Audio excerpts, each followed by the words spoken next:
So our special guest today is Blaine Daigle. Welcome to the show. Hi, thank you for having me. You're very welcome. So tell us a little bit about yourself, Blaine, and how you got started working in horror. I am a writer from Louisiana. In terms of how I got started in horror, it stretches, all the way back to my childhood, really. I grew up a kid of Goosebumps and Scooby-Doo. So I don't think I really had much of a choice in the matter. And then as I got older, obviously I sort of gravitated toward, some of these I guess you'd say darker shows Yeah. and darker forms of entertainment. And uh, I've always liked writing. And then as I got older, I started, enjoying it more and more and more. And I decided, this is really what I wanted to do. And when I really, sat down and really thought about, okay, well, if you're going to do this, actually do it. What are you going to write? Horror just immediately was the first thing that popped in my head. It kind of feels like it's always been there. Mm. So that's how you carried on with the horror writing. Did you Yeah. start at a later age or younger? No, I'm 31 right now. I started writing like little, starting novels, not finishing them obviously, but like the first couple of chapters, probably when I was in college. And then I guess I was 28 when I really sat down and decided, I'm going to go ahead and, give this thing an actual go, like a real go. And I wrote my debut novel around the time I was 28, 29. It got accepted and published when I was 30. Yeah. So that's kind of where I'm at right now. Yeah. You've had one released recently, haven't you? If I remember correctly. Yes, November 10th, my second novel, A Dark Roux, was released. Fantastic. Congratulations. Thank you. So walk us through your process. So how do you develop a story? Where do you get your ideas from initially? The ideas are kind of hard to place just because they kind of come from all over the place. My debut novel, The Broken Places, was kind of all built around this one particular eerie scene that I experienced when I was still in high school, of staying in a cabin on vacation and waking up at about 2 a.m. and walking downstairs to get like a swig of milk from the fridge, and seeing this deer just kind of staring in at me from outside the window. And that one scene stuck with me. And then that, the story of the broken places sort of, molded itself around that one visual. And in a lot of ways, I think that's where most of my ideas probably come from. I had this very clear idea of a specific visual that I wanted to write, or a very specific scene that I feel is exceptionally effective for one reason or another. And then the story itself sort of kind of molds itself around that. Yeah. And then when it comes to actually writing the thing, it's hard for me to tell if I'm a plotter or a pantser. Really, I've done both. But generally, I have a very vague outline about what I expect going in. I very rarely ever actually stay with that guideline, but it gives me a good jumping off point. And then at a certain point, the story kind of begins to tell itself. And at that point, I just kind of relinquish control, and it just goes from there. Yeah. So you're sort of like in the middle of being a plotter and a pantser then. Yeah, and my first two novels, I plotted them, and then I stayed with the plot till about 60% through, and then both of them I realized they were going in a vastly different direction, and I just let them go, and I think it was for the best. And then my third novel, which is set for release in mid to 2024, was sort of I tried to structure that one like almost meticulously. Yeah. And my fourth novel, which is set for release in late 2024 or early 2025, was completely pantsed. I just went into it knowing essentially I have my setup. So I've tried it all. And I think for me, it really just depends on the story itself. Because I think at a certain point, once enough of the story is told, it sort of takes on its own life and kind of, drives itself from there. Yeah, that's right. It kind of does, doesn't it? You sort of like you're plotting one bit of it and thinking you're just going to stick to it completely and utterly. And then you get to the next chapter and you find out that you've pantsed it a little bit. Yeah, exactly. Exactly. So, And then because you pants that, you got to pants something, two other chapters down the road, because now what you had planned in the first place ain't going to happen. yeah, that's right. Definitely. So, how do you approach the pacing of a horror story as regards to the suspense and scares? So my philosophy has always been essentially like a message to the reader, like, look, give me 50 pages.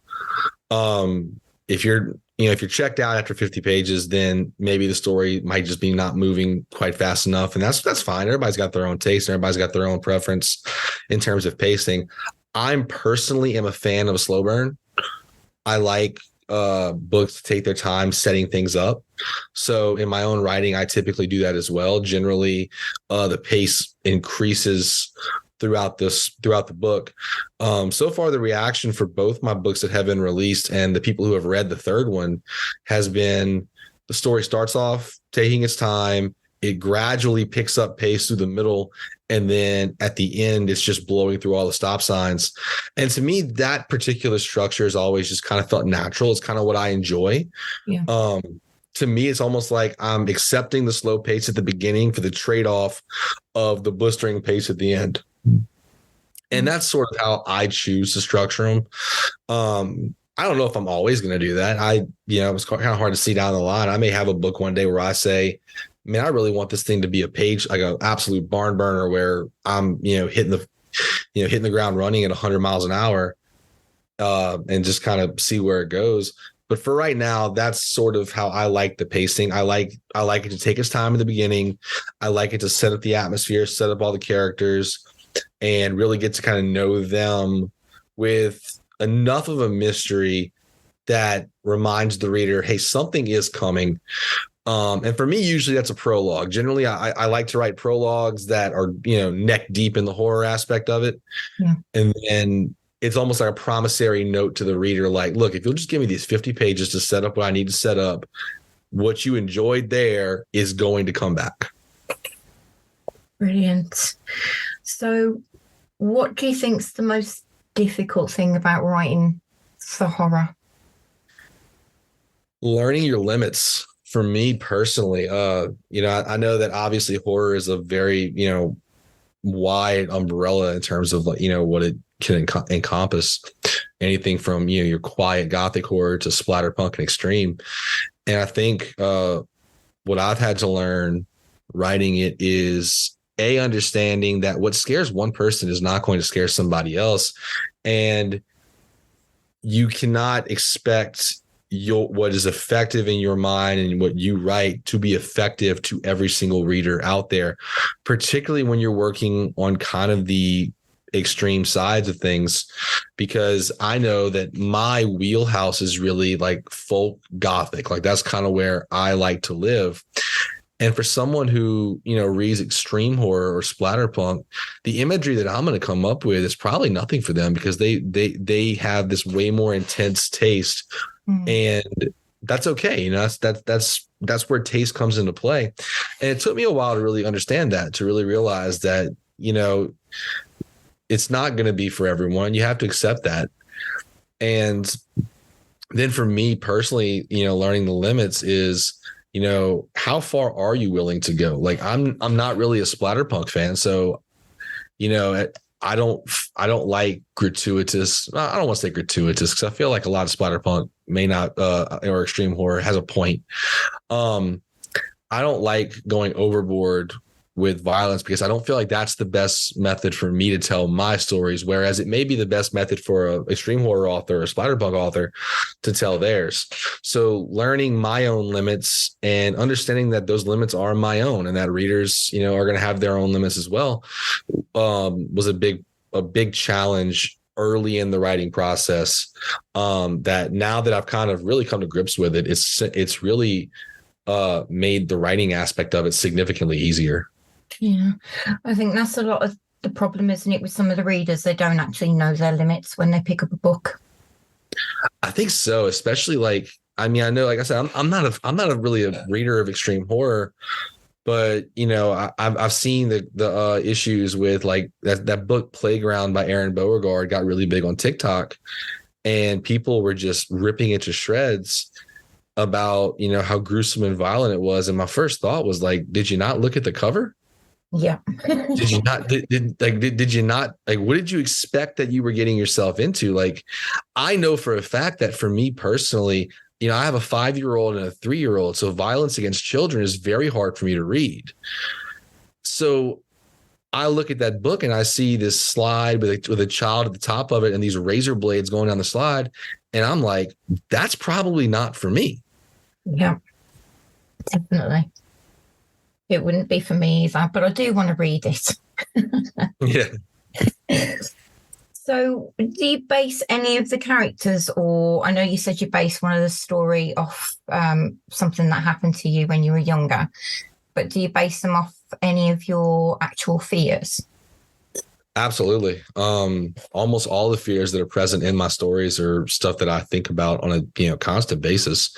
You know, my first and one of the big ones is isolation, which plays a huge role in all 4 of the books that I have finished, 2 published, 2 upcoming. And it's kind of funny because I'm someone who I don't mind being alone at all. Being alone with my thoughts does not frighten me at all. And yet I find like isolation in and of itself doesn't freak me out, but the idea of isolation really does. And not just, you know, the idea of losing control is a big one. Like I'm kind of a control freak in my life. I don't like to ever feel like I'm spinning out of control.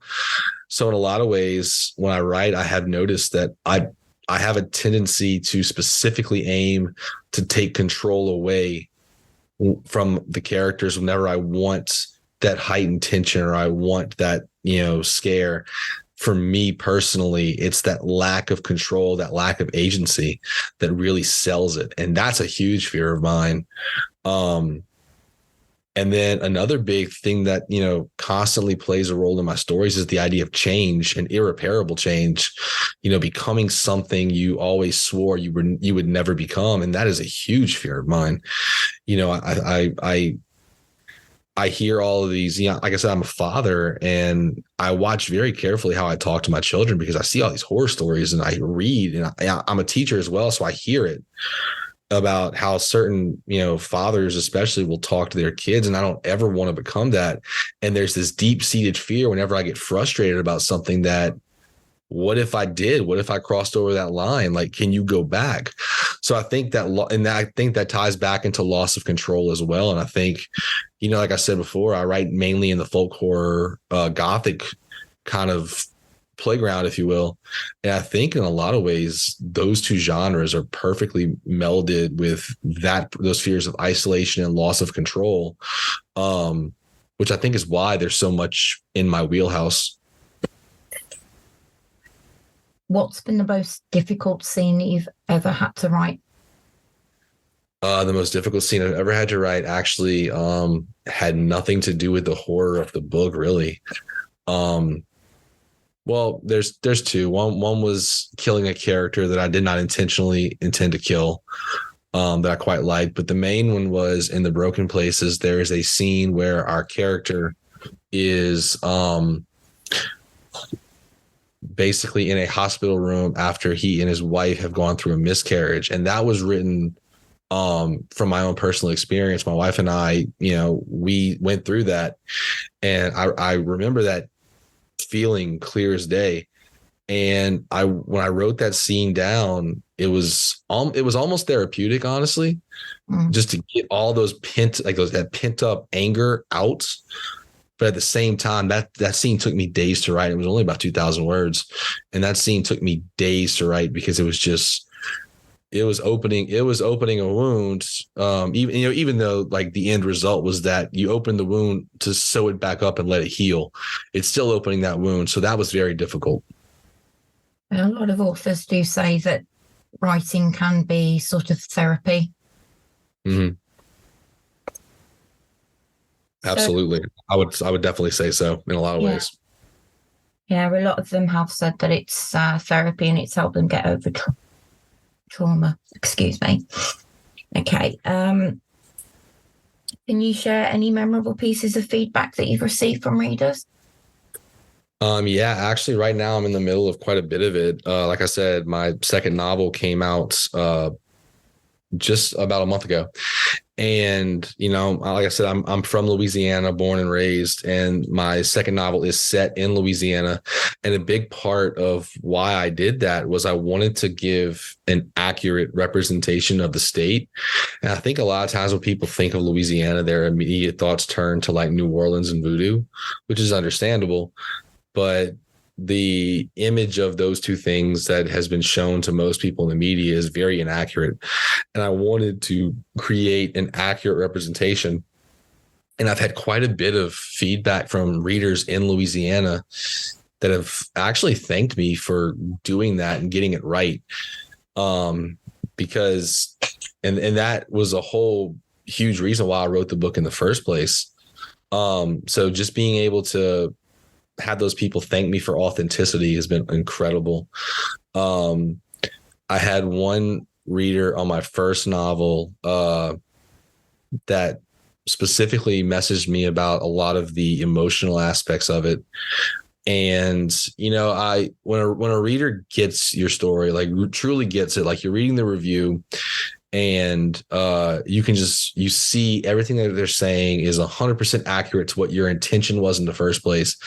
That is an indescribable feeling.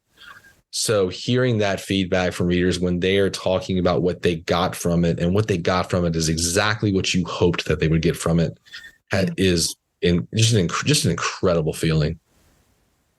Fantastic. So have you got any, I know you said you've got a couple of books coming up. Have you got anything other than those books?